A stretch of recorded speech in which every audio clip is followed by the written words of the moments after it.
Welcome back to the Body by Phil podcast. This is Phil.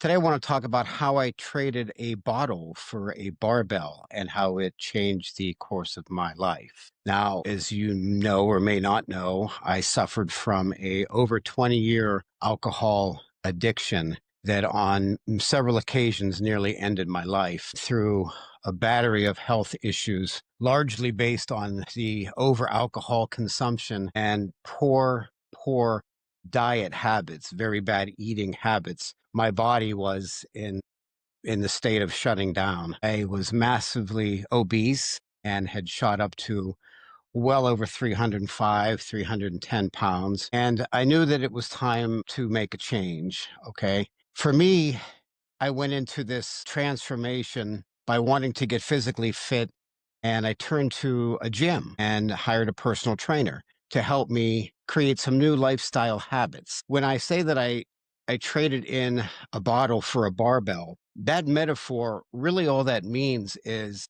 for me, it was literal. But for those people who want to change something in their life that is not a positive thing, they want to replace it with something that's going to help you and help you live a healthier lifestyle. For me, that was physical fitness. All right. So really all I'm trying to say is that you want to change, make positive changes, replace one negative thing that's going on in your life that's become maybe a pattern or a habit, and replace it with another good pattern or habit that is a lifestyle, something that's going to help add years to your life and maybe, not subtract them. So for me, it was definitely physical fitness. And through that transformation of losing over 140 pounds in my first year and kicking alcohol completely, I did it cold turkey, was one of the most challenging things I'd ever had to do in my life. But it was also one of the most rewarding things I had ever done in my life. And what I do now is I teach people how to do the same thing for themselves. I think there's a responsibility there, that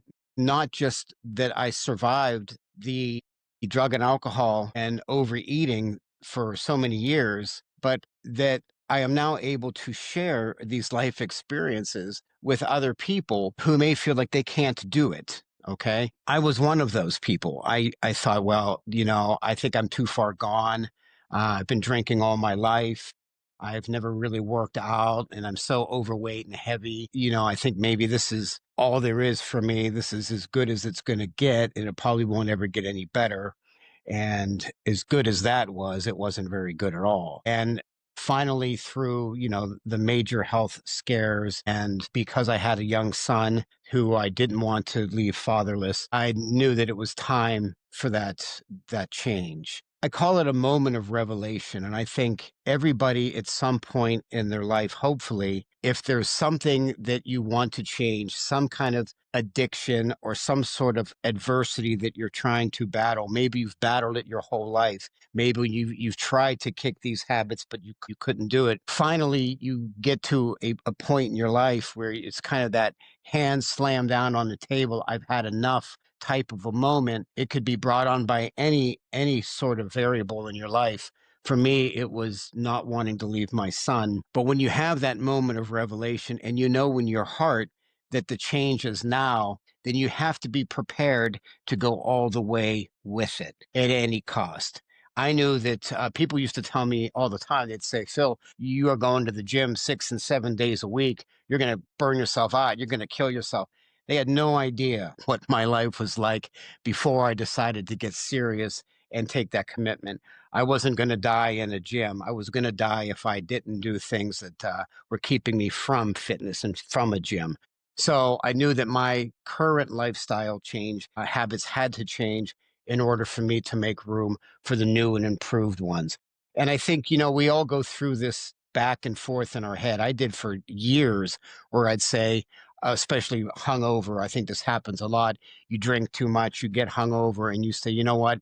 No more. I'm not going to do this again. I feel terrible. I feel like crap. I missed work or whatever the case may be. And then before long, you're back at it. You're doing the same routine. And that is what actually becomes your routine. That pattern of, I'm going to stop. I'm going to do better. I'm going to eat healthier. But ultimately, we go back to our own ways. And I think a big reason for that, for me in particular, was just my pattern. This is what I had grown so accustomed to for most of my adult life that I didn't know anything else. All I knew was ultimately I was going to go back to my old destructive behavior, and that the new and improved me that I wanted to create really had little chance of succeeding. Like they say, old keys do not open new doors, and that couldn't be more true for me in particular. So how do you reverse that? How do you trade one bad habit for something good? Well, it's consistency, really. For me, it was you I would get into a pattern of trying something, give it a little bit of time, but then fail. And I didn't understand that the process was going to be a long one. Okay. If people go into this thinking that it's going to happen overnight, you're sadly mistaken. This is not a fast gimmick. And again, the old adage is if it sounds too good to be true, it probably is. That couldn't ring more true than with fitness. We see it all the time, and it drives me crazy when I see all these fads and these gimmicks that promise you all the fitness and all the weight loss and all the success you can stand by just taking a pill or taking a shot. Or one of my favorite is stop doing cardio to lose fat. The cardio will add fat. All these ridiculous claims that are out there, we believe because it sounds easy and it fits into our lifestyle. Easy doesn't work in fitness.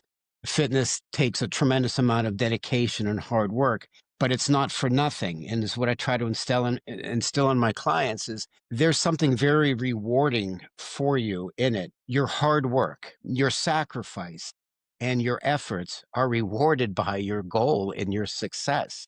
What greater motivation is there when we start to see and, more importantly, feel improvement from our sacrifice and hard work? I think that above all is what motivates us to keep going. So by trading your one destructive behavior for something positive is worth the risk, I think, right? Sometimes we think about it before we react or act on it. And I think partly because we're afraid to take that first step, because what if we fail? You know, if we fail, then our sacrifice was for nothing.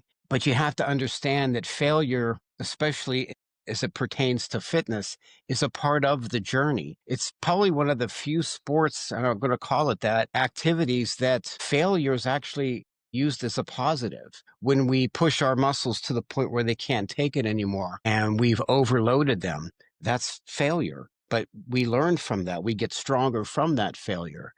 When we do cardio and we're working our heart as hard as it can go, and then we stop because it got too hard. This is good. These efforts that push us show us how far we can go, how far we want to go, and how hard we have to continue to get to the next level. So it's always a work in progress. I try to tell my clients who are trying to make these drastic changes to start small. Start small and try not to reinvent the wheel. Just do something. Do something that you want to do, something that you feel that is within your realm to do it. Don't think about going to a gym and trying to run 5 miles if you've never ran before. Walk a mile, see how that feels. And the next day, maybe give it a little bit more. Then maybe increase your speed. We want to do these things gradually and then kind of rally around that success and hold your head high in the fact that you just did something that you didn't think you'd be able to do. And then the next day, push yourself a little bit more, the next week or the next month. Give yourself that fair chance. If you're replacing a old habit with a new one, remember that your old habit probably took years to create. And good or bad, it probably took a long time. It didn't happen overnight. So you're going to want to allow yourself enough time for your body and your mind to adjust to the new changes that you're willing to put it through.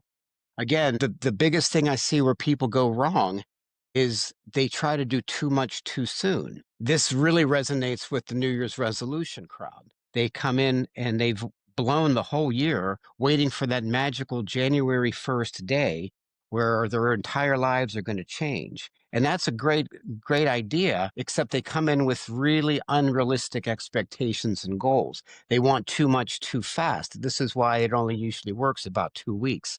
After 2 weeks, everybody goes back to their own pattern. They didn't allow enough time. And a lot of that came from frustration. Why? Wrong goal, wrong mindset. We need to start slow and steady and believe in yourself. Even if you've done something several times and failed at it, you've never really failed if you keep trying. You're certainly not going to get to your goals by just throwing up your hands and quitting when things get hard. And I think it's human nature in most respects to stop when something becomes hard, to stop when something becomes painful. Okay. When something becomes discouraging. Physical fitness is a little bit different than that, though.